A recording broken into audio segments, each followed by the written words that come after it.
Good morning. Thank you for joining me. I'm going to provide an update about the incident that happened last night at MLK Park in the city of Rochester.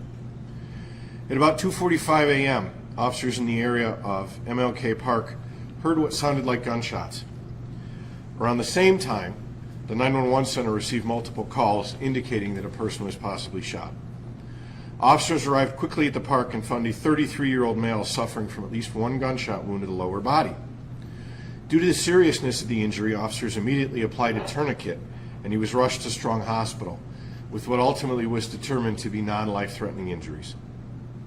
As the investigation unfolded, an additional 5 victims were located and also treated for non-life-threatening injuries.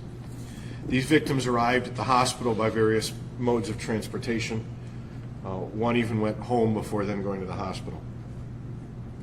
As the investigation unfolded, as I said, additional 5 victims. Preliminarily, it appears that a group was hanging out in the park after hours. The park closes at 10, when there was some sort of an argument.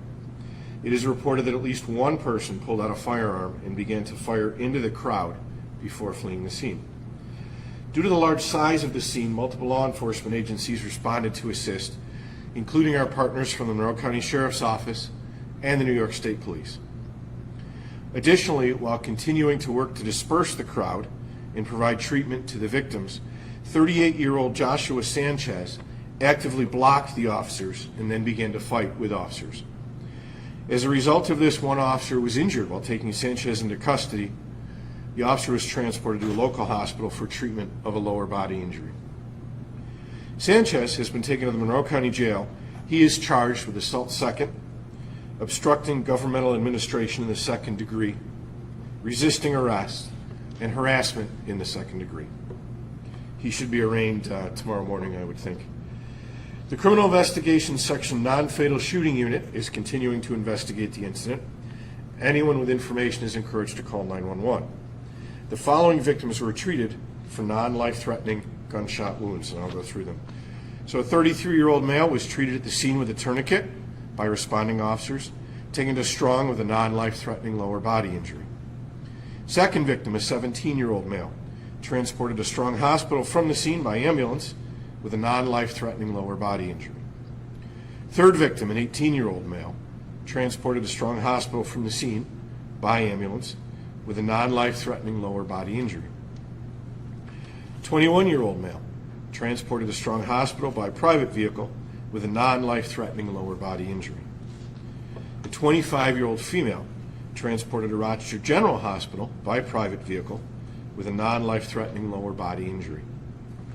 A 20-year-old female went to a private residence in Irondequoit before being transported to Strong Hospital with a non-life-threatening bodily injury. It is important to reiterate this incident occurred at 2:45 a.m., well after the park's closing hours. And again, the investigation is in its very early stages. We're seeking help from anyone who might have information. At this time, anyone who has information can call Crime Stoppers or can simply call 911. I'll take any questions.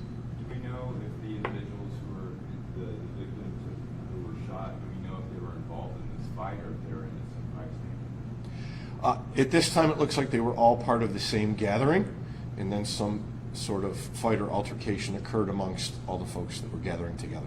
Does the police department have any idea who pulled out the weapon and began the fire? Again, too early in the investigation, details I'm not going to go into. Could you tell us a little bit about the officer's injuries? Is he okay now? He has probably what's going to pretty significant injury to one of his knees. He's probably going to be out of work for quite a bit, at the very least, this summer. Do you know, given that the jazz festival is happening right now, were there any extra police in and around that area, given its proximity to the jazz festival during this time? Well, yeah. So again, as I said, the shots were heard by officers in the area who responded immediately. At the same time, I also had officers on Parcel 5 that were dealing with a similar situation. And of course, we had the bar detail officers down at the east end, all of whom responded. Moving forward, I think we're going to, we always close the park at 10. We go through, we try and keep people out. I think we're going to have to up our security measures at the park moving forward for the week. But Jazz Festival was closed. It shut down at 11:30, as it always does. All the Jazz Festival folks were home. All the Jazz Festival officers, had secured for the night. So the ones that we had were ones that were, in the area for these type of events. Do you expect any charges to be filed regarding the individuals who were injured, given the fact that you said that you're not sure whether or not they were involved in what was going on? Yeah, well, again, you can't rule anything out when it's this early in an investigation, right? So we don't know if it was one person with a gun, if it was more. We don't know what started the fight, and we probably won't know for a while. So we have to see how the investigation plays out. I apologize. Is this Joshua Sanchez facing any more charges, possibly? Possibly. Again, too early in the investigation, but he was arrested last night again for assaulting the officer. Do you have an estimate on how many shots were fired? I know there are injured individuals. Make an assumption based on that. But did anyone tell police how many gunshots they heard, or is there any kind of record of that? Yeah, and we have conflicting reports on the number. So again, until we sort it all out, I'm not going to venture to guess, but obviously more than 7. Did you recover a weapon? I'm not going to go into it at this point. Too early. Sorry. Chief, Yes. yesterday, I heard on the radio, give me everything you got, troopers, sheriffs, and more. And when I was at the scene as well, I seen officers exhausted, holding their heads, just emotional at the scene. You want to talk about that a little bit, how stretched officers are dealing with these type of situations? Well, as I've said many times, we rely on our partner agencies, and that's exactly who came in last night. You have to remember these scenes are very chaotic. It is very hard to determine, quite frankly, who is suspect, who is victim, and what's going on, especially when you're dealing with crowds of this size. So again, our primary responsibility in these situations is to try and regain order, take charge, de-escalate the situation, and then sort things out. When you have people that are actively fighting with officers who are trying to render medical attention, obviously it makes it that much harder. So again, kudos to the hardworking men and women of the Rochester Police Department, and thanks to the Sheriff's Office and the State Police. Would you say that there's an increased activity like this downtown you've seen recently? And you mentioned that there was something, a similar situation in Parcel 5 that may have drawn resources away while this was happening. Yeah, no, crime-wise, not at all. This is a park. It's open to the public.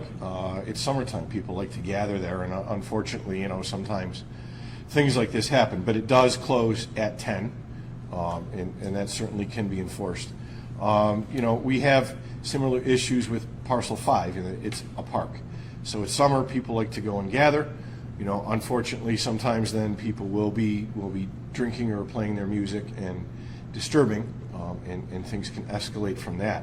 When you're looking at shootings overall and crime overall, last June we had 29 shootings last June. Up until last night we had 6. Hopefully, a few more days left in June, we're still going to come in at the end of June well under 50% of the shootings that we had last year. Is there going to be an increased police presence tonight in that area? Yeah, absolutely. I'll be down there as well with some of my staff. Great. Thanks, everybody. Can you confirm, lastly, all the individuals taken to the hospital, were they all suffering from gunshot wounds, or was it injuries caused by something else? There could have been other people with other injuries. The ones that I listed were all gunshot wounds. Thank you. Thank you.